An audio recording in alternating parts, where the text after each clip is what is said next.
Hola silenciosos, soy Mai, Elu, Joan y Vivi. Y hoy estaremos hablando de una de las tradiciones de Semana Santa aquí en Quito que no es tan conocida como las otras, que es la procesión del silencio.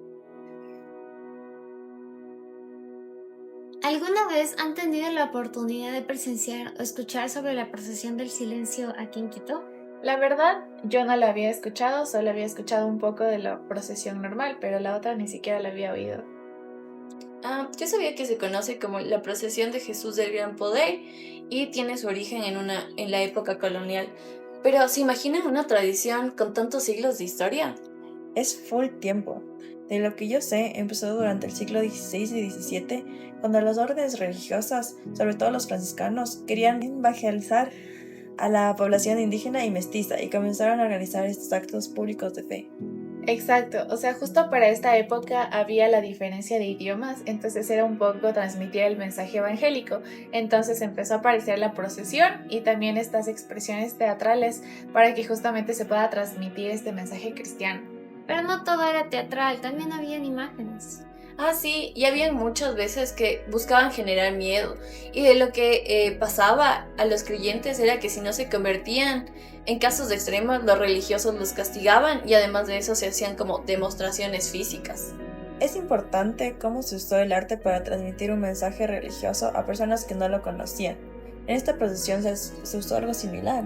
Sí, justo una de las figuras centrales es la escultura de Jesús del Gran Poder y es una obra destacada de la escuela quiteña. Pero, ¿y qué es la escuela quiteña? La escuela quiteña era justamente esta escuela de arte que lo que hacía era fusionar también técnicas europeas artísticas y con la espiritualidad andina. Entonces con esto se enfocaban mucho en hacer obras de arquitectura, escultura y también de pintura. De hecho, muchas obras de este periodo comenzaron a considerarse divinas y muchos religiosos admiraban de una manera. Es impresionante cómo el arte puede convertirse en un objeto de devoción para los creyentes. Ajá, más que nada porque las esculturas no solo eran objetos de devoción, sino que también de identidad en todos los sentidos, culturales, religiosos e históricos. Sí, de hecho la figura de Jesús del Gran Poder fue venerada desde mucho antes de que existiera la procesión, y esta se elaboró en el siglo XVII y era el eje central de muchas celebraciones. Exacto, pero la procesión como tal comenzó recién en la década de los años 60, impulsada por los franciscanos del convento de San Francisco. Yo entendía que ellos que querían crear un espacio de reflexión espiritual durante Semana Santa. Sí, pero más que nada querían crear como este espacio de respeto, pero que también se invite a la meditación y acciones como relación a los pecados que tiene la gente en el recorrido de la procesión. Sí, pero igual es chévere porque, como dices, se relaciona con el mensaje principal de la Semana Santa, que es conmemorar la pasión, la muerte y la resurrección de Cristo, y transmite justamente todos estos hechos al mismo tiempo de tener este espacio de reflexión. Pero ¿y qué les parece la idea de una procesión en silencio? Porque por lo general suelen ser como teatrales o muy bulliciosos. O sea, a mí me parece que en realidad es una relación como muy lógica entre silencio y respeto, ya que justamente te da el tiempo para meditar y también es lo que diferencia esta procesión de las otras. Por eso la procesión del silencio es un evento religioso importante, no solo en Quito, sino en todo el país, y reúne a miles de personas en un ambiente de reflexión y quietud. Claro, yo también creo que es algo interesante cómo el silencio simboliza respeto, meditación y duelo por la muerte de Cristo. Sí, y tomando en cuenta de que estas fechas suelen ser súper importantes para la fe católica, ya que se tienen como manifestaciones visuales y también este respeto a la divinidad son justamente lo que caracteriza a los religiosos. ¿Y sabían que también es importante esta tradición porque fue declarada Patrimonio Cultural Intangible del Ecuador? Justo esta declaratoria fue la que ha logrado preservar este valor para futuras generaciones. Qué lindo que se tome en cuenta la importancia de las tradiciones para una cultura. Y es justamente lo que nos define, pero ¿qué otros detalles distinguen de esta procesión, además de que se realiza en silencio? Yo sé que se celebra cada Viernes Santo al caer la tarde en el centro histórico, y además de esto se inicia en la iglesia de Santo Domingo a las 6 de la tarde con la misa solemne. Sí, justamente. Igual yo sabía que es algo parecido en el tema a la procesión normal, que hay personas que toman roles específicos y van disfrazados acompañando a Jesús, que es justamente todo este proceso de crucifixión, y están los penitentes, los cucuruchos y las Verónicas. Pero, ¿saben el significado de cada uno de estos roles? Porque yo me acuerdo de haber visto gente vestida de morada y con sombreros en las cabezas. Ah, sí, sí, yo sé que ellos son los cucuruchos y su vestimenta morada simboliza como este arrepentimiento, la penitencia y también como esta fuerte fe en Dios. Y no te olvides de las Verónicas. Ellas suelen vestirse de negro o de púrpura y representan a las mujeres que acompañaron a Jesús en su doloroso camino a la cruz. Y justamente lo oscuro de su vestimenta simboliza el duelo y la compasión. Sí, pero aparte de estas personas disfrazadas, yo también he visto que hay personas normales que van caminando pero cargan cruces o llevan cadenas en los pies, o incluso en algunos casos es como que se pegan con látigos y con ortigas, pero siento que es un poco extremo, ¿no? Yo creo que sí, porque la verdad a mí me dolería mucho andar así por la calle y más durante todo el recorrido del centro. Pero, ¿qué querrán representar estos actos como tal? De lo que yo sé, cargar las cruces simboliza como el sacrificio y también el dolor que sufrió Jesús al llevar las suyas hacia la crucifixión.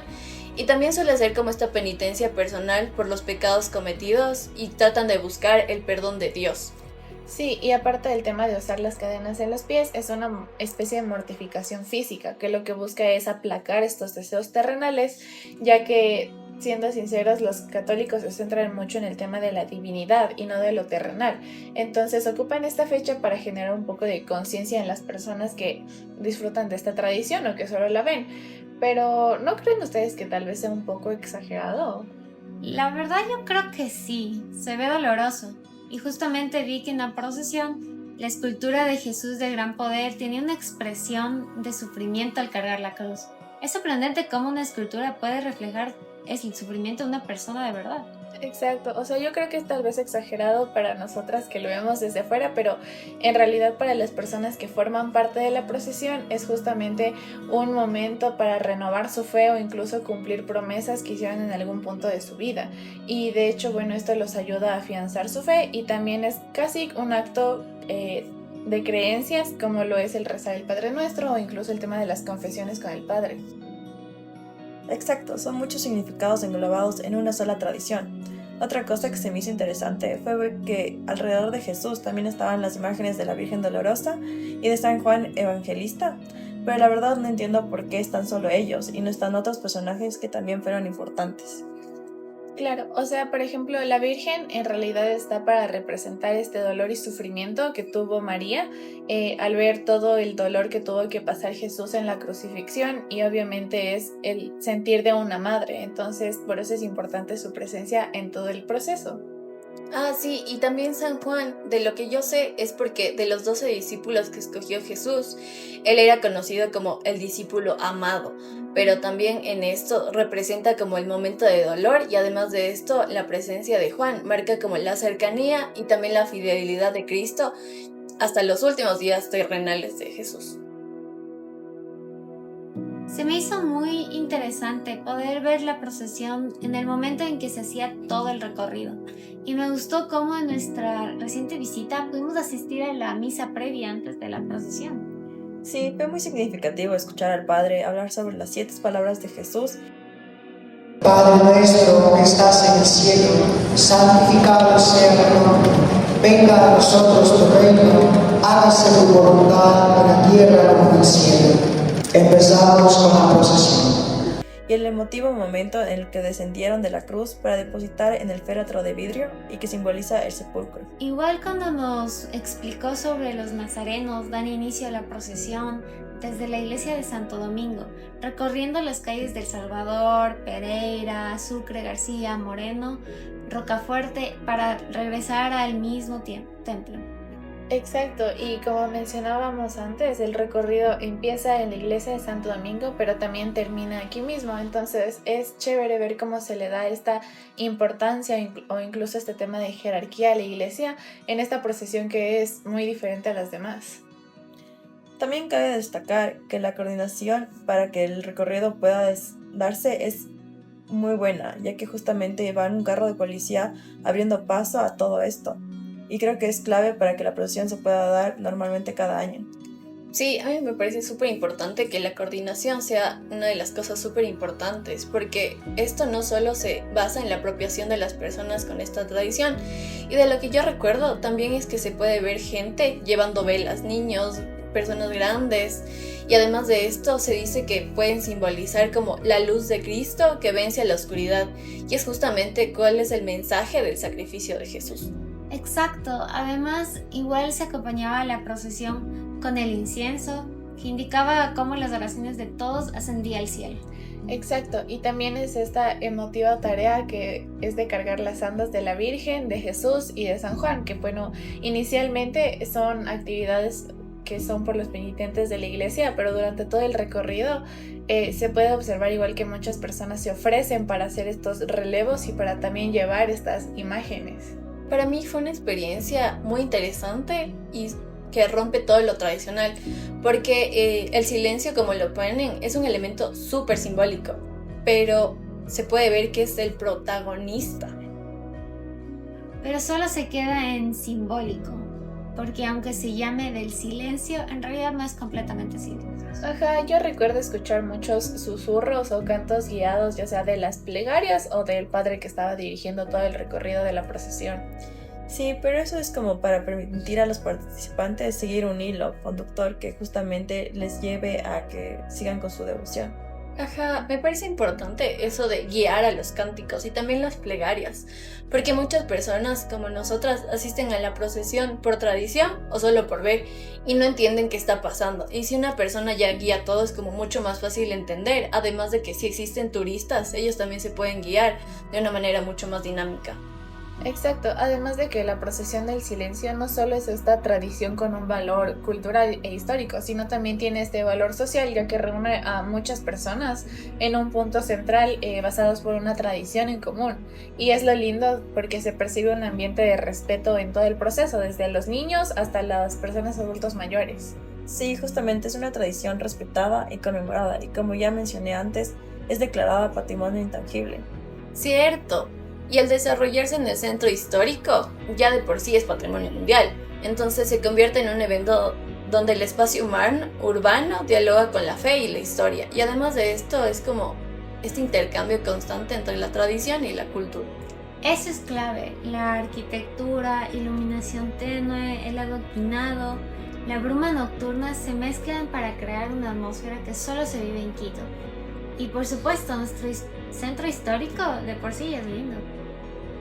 Ah, sí, una cosa que igual me pareció interesante e importante como de mencionar es que ahora gracias al Metro de Quito muchas personas pueden acceder fácilmente al centro para tener como esta experiencia total y además del hecho de que todas las tradiciones se desarrollan en este lugar.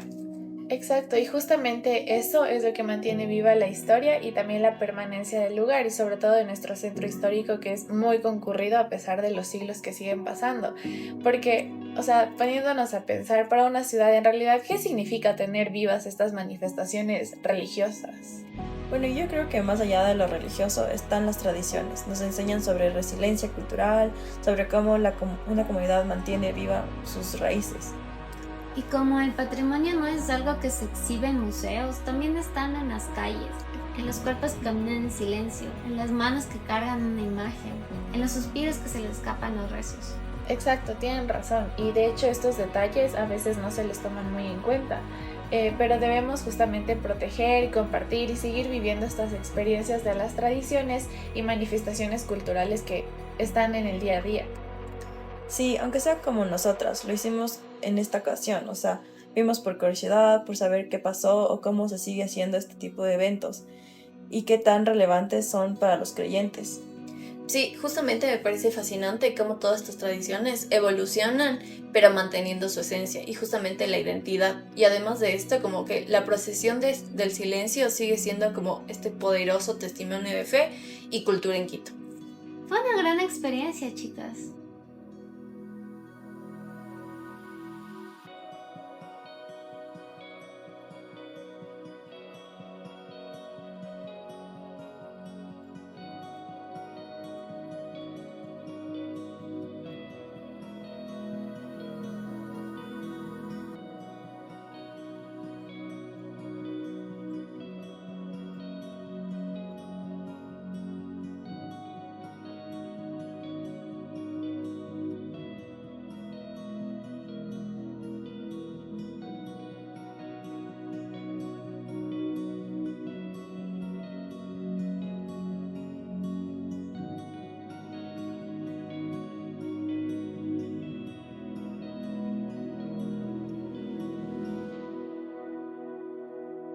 Esto fue Todos Silenciosos, un podcast de tradición, historia y alma. Gracias por acompañarnos.